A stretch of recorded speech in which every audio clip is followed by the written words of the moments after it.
Yo, what's up YouTube? It's your boy Damontae bringing you a banger. Don't forget to go follow on my Twitch, please. Here you will never miss out on daily Payday content.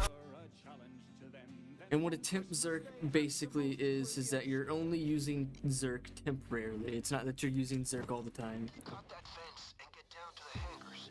The Mendozas are in there.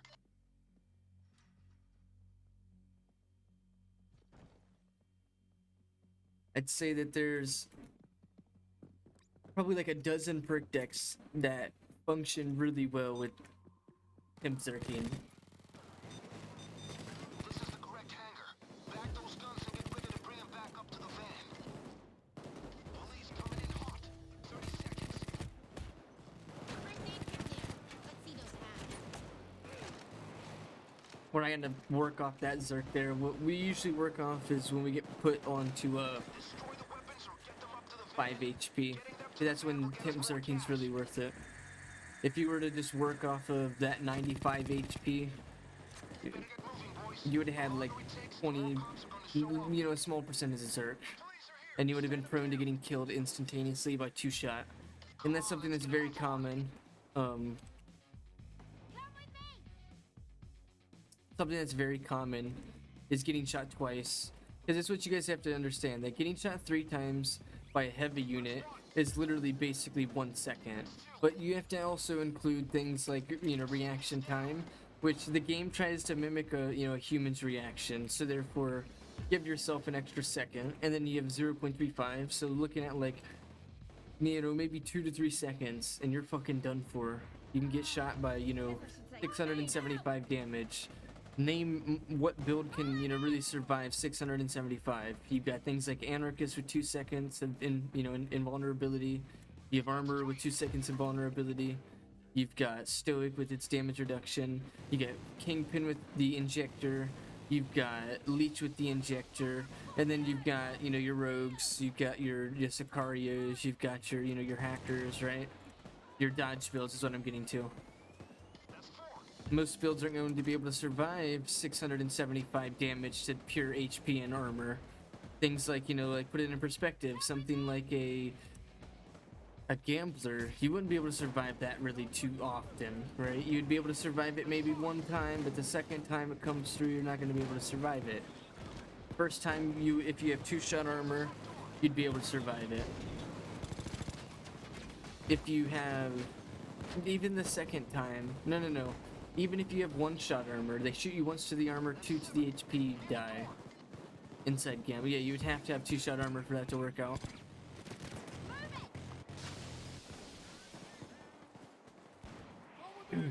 We can just leave. We got enough. We'll play Rogue all 3 days, Devotee. This one, it was a very short time period, not much was shown. Basically, as you've seen, I didn't really get into much, engagements. I kind of targeted what I had to. Target prioritization really makes a difference in something like Rogue. And then once you start doing it in a Rogue, you'll make the difference in all the other builds. Starting to target what's actually shooting you, and then you'll kind of realize, oh, well, that makes the difference in my survival. Let me point at the guys that are actually shooting me rather than just shoot at everything. Shooting at everything kind of gets more things to shoot at you, and then the more that you're in engagements, the more that the cops get a chance to shoot you, especially in something like the Rogue, where you're mostly wanting to not get into, get shot. You're not really wanting to get into these engagements, right? Obviously, it's not that obvious in some people's, perspectives of the build, right? But Rogue's whole purpose is to not really get shot, right? So you're trying your best to be very elusive.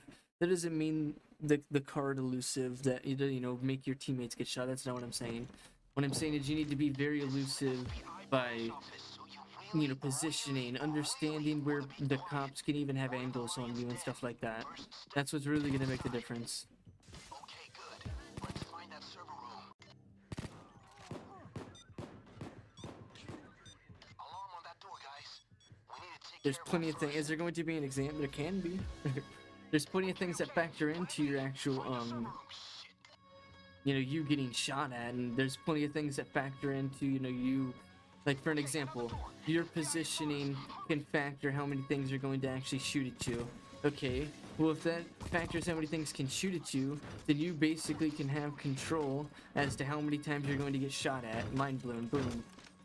If you know the angles that you're going to be getting pushed from, then what does the end result mean? The end result means that you can use cover and stop and block those angles, right? So therefore you can control what angles you're going to be fighting, and then you have access to things like less likely targeting and things like rogue. So therefore if you use something like that to your advantage, then you can also kind of never really have to deal with certain types of damage. Just less likely target those enemies, right? And there's not like there's no secret way to make it formulate that, hey, this guy's gonna less likely target me. No. It's a percentage value that you just have to work around.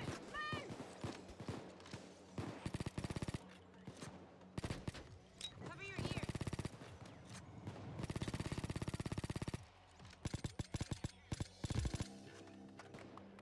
And you should definitely always make use of it. If you're making your teammates get shot, you should be making use of the damage value that you're putting out.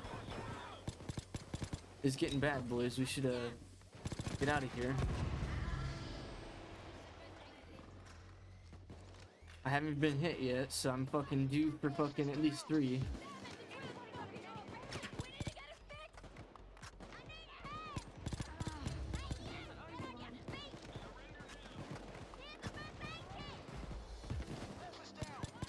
This is a fat loot pile too.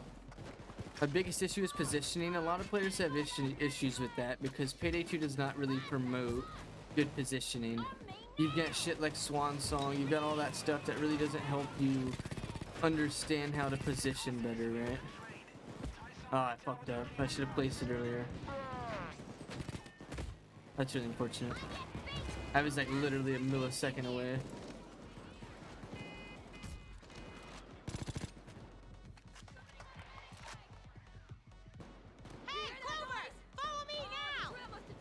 Can't win them all though. I was due for getting shot anyways. I mean, I'd previously mentioned it. So what do I mean by that? I have a big thing that I do with Payday, not just Payday, but with the dodge builds. I like to do all the probabilities of understanding, like as an example, how many, like as you know, as the example is in like my anarchist video, the most recent. For you to be able to get 2 shots dodged in a row on a 5%, it's like a 1 and like, you know, 590, some 540, some goofy shit, right? If you wanted to get a 2-shot dodge in a row on a 5%, right? Like knowing these things, like as the example would be like 2 shots in a row on a 50%, 3 shots in a row on a 50%. 4 shots in a row and 50%, right? Being able to know those probabilities is what I'm, basing off all my dodges.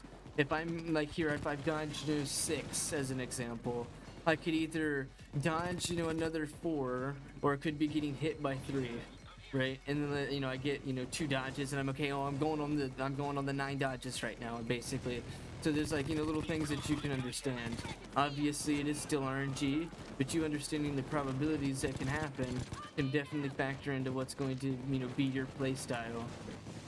A lot of people don't understand it that way, but it's like, how people count cards in like a 21 cards, or not, yeah, that's what it is, 21 cards situation, right? Like how you can play a blackjack is what it's called actually. You can kind of understand what cards are going to be coming next, sort of thing. Because of like the odds of, what is on the table, what is being shown, and what can be next. Can be your deciding factor, right? The counting cards is a big thing, right?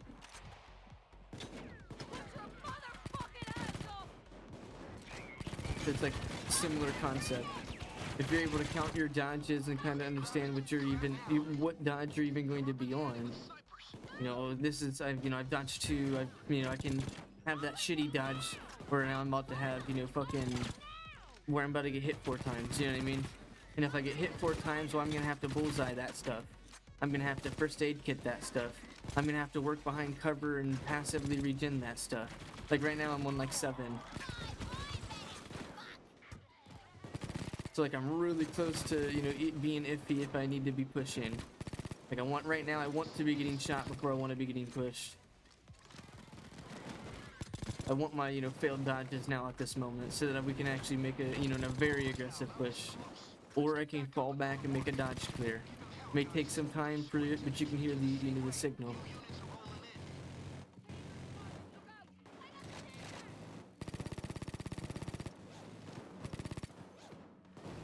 Targeting system is fairly simplistic from my perspective, but I like to try and explain it as simple as as it can be. But a lot of people see it and it's complex to them. It's really hard to understand the targeting system. But to me, it's like fairly simple. It's simplistic. Everything just makes sense in understanding it.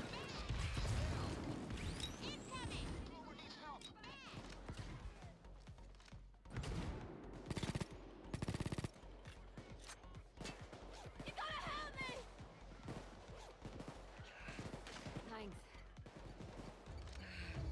I owe you a pint. Got a first aid kit here.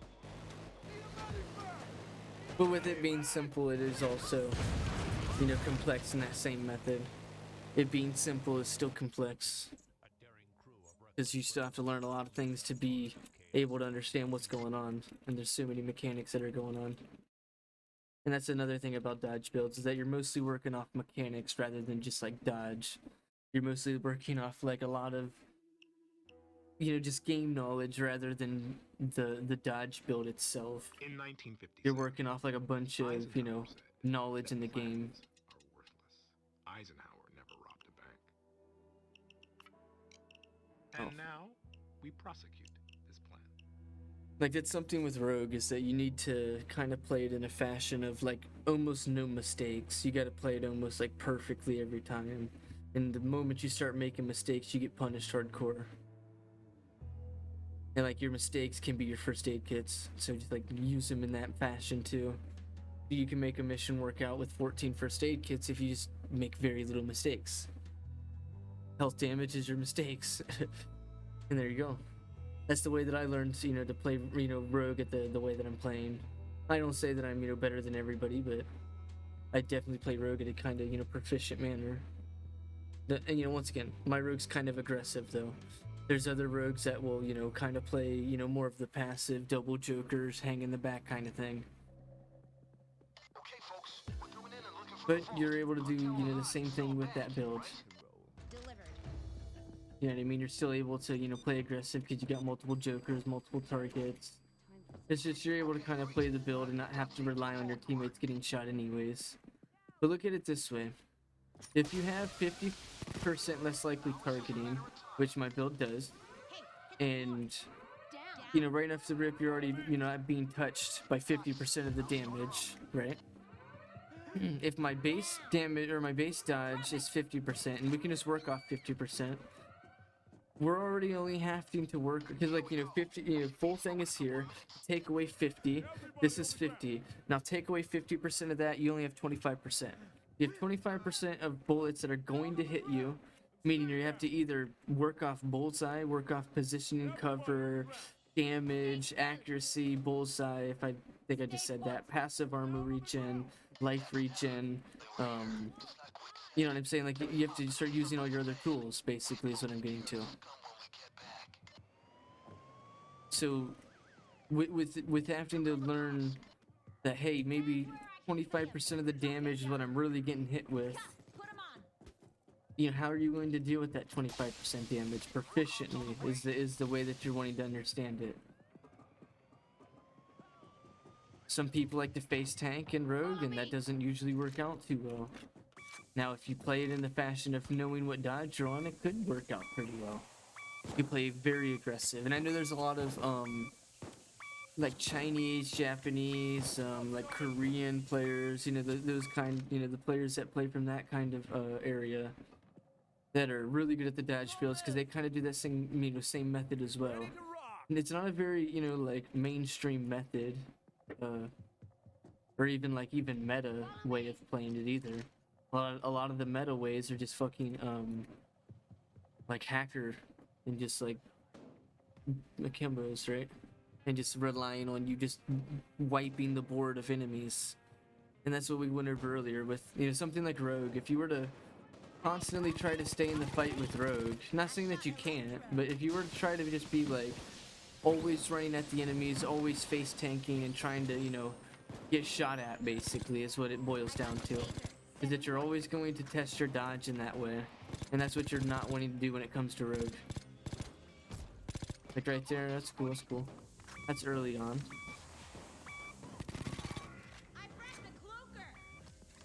We have games, I don't know, I can't remember. I know there's one on YouTube. There's like a Scarface 9 minutes where I go without using first aid kits because I don't have any.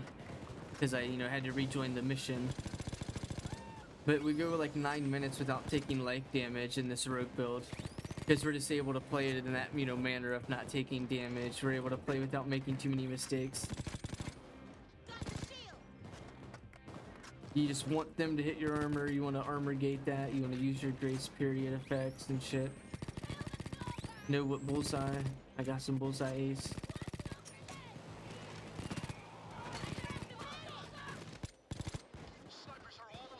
Look, by no means am I going to be playing not aggressive here. I'm going to be trying to stay in the fight.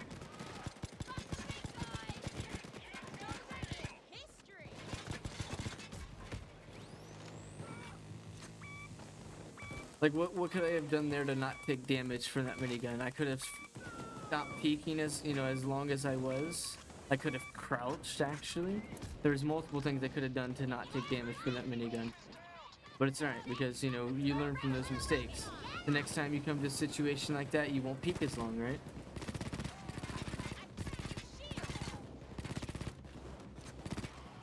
And especially in this round right now. You kind of feel confident on a map like this, right? It's bank heist, so you kind of want to, and now in your mind you kind of want to tone it down a little bit, and you know, not push that, you know, as hard as you was just before, basically.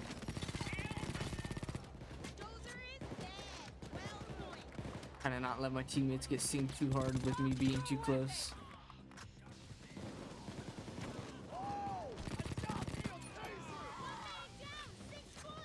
Yeah, this build I don't even bring Gokers in this build.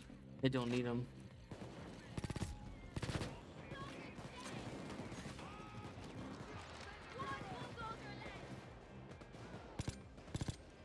Now obviously you can bring it for hostage taker for a better healing form.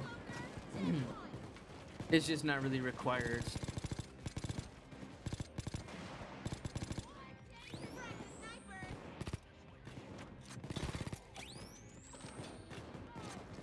You'll see me do a bunch of that right there. Fully go into a different area to clear out my dodge, so that's something that I'm not sure a lot of players understand that concept, and I highly doubt a lot of players will do that. Now there's probably a lot of players that do it by accident, but they probably don't realize it, and they probably don't understand it. But then again, that's what learning, you know, is for. Sag. Performing a dodge clear and repositioning and fucking counting dodge, target prioritization. There's a whole list of shit that goes on when you're wanting to just be like, you know, this is what you need to do in a dodge. So there's a whole list basically.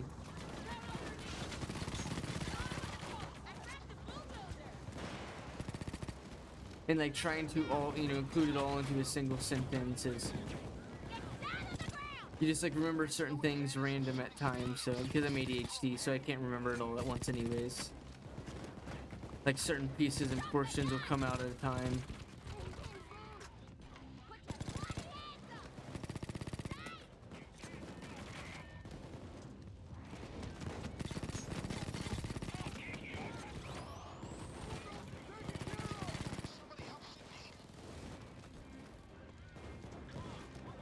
The best way to get better at positioning, if Devotee's still around, is